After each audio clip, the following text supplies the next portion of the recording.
Hi, I'm Clarissa Williams, host of Cookeville Now and Highlands Insider. We are here with Diane Black, one of our former congresswomen. Thank you for being with us today. Well, you're welcome. Thank you for having me. I did not know that you and Marsha Blackburn were referred to as the killer bees until today. That is a really good story. It is. I know that in your past, you have been a watchdog for conservative spending and making sure we have budgets appropriated properly. So, what kind of grade would you give folks today? Well, that would be a little bit hard for me, honestly, to evaluate because I haven't been in the General Assembly or in Washington to actually be able to look at it deeply. So I don't want to say something that I'm not really totally sure about. Yeah. But I do have a concern that we need to continue to make sure that what we're doing is appropriate for the people that we're serving. And that to me was always a very important thing. And I spent a lot of time talking to my constituents to make sure that I was properly representing them. Well, we appreciate it, and everyone loves you because you have helped and you've served the community for so long that you have just one of those names that when you talk about good Republicans, good politicians, good public servants, your name is always one of those. Oh, you humble me by saying that, but I love people. I always have loved people.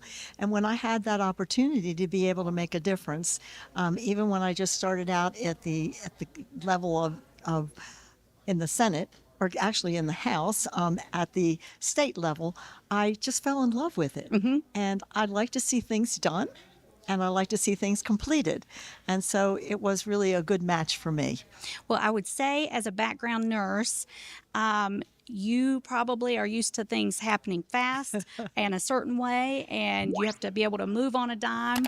So I think that really aligns well with the role that you had. Absolutely. And you say that well, because that was actually one of the things that when I first ran for a seat, I knew that I could be helpful. And what took me there was the fact that the General Assembly in the state was having some difficulties, especially with health care. And that's really what got me into politics to begin with, is I felt like, wow, I have such a great background in this. I think that at least I can do something related to my experience and the things that I really have worked hard to understand. Well, do you have something for the young ladies who may be thinking about getting into politics, or the young women that we saw here today? We had a great attendance of well over 200. What advice would you give to them?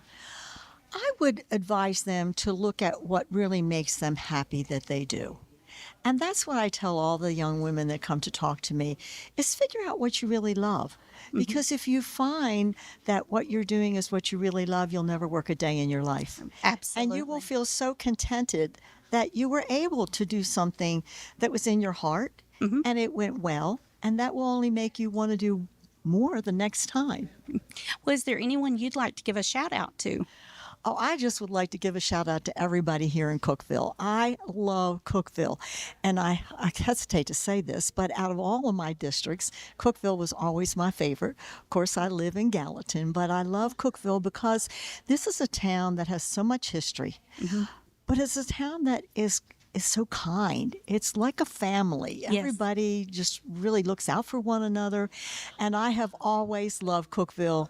And now I can say it since I'm not in Congress and I don't have to tell anybody I'm sorry that this is my favorite. But I love Cookeville. Well, thank you, and Cookeville loves you too. Thank you. Thank you for joining us today. Thank you for having me. We'll welcome you anytime you want to stop by the studio. Okay, I certainly will do that at some point in time. Fantastic. Thank you. Thank you, everyone, and we will see you the next time.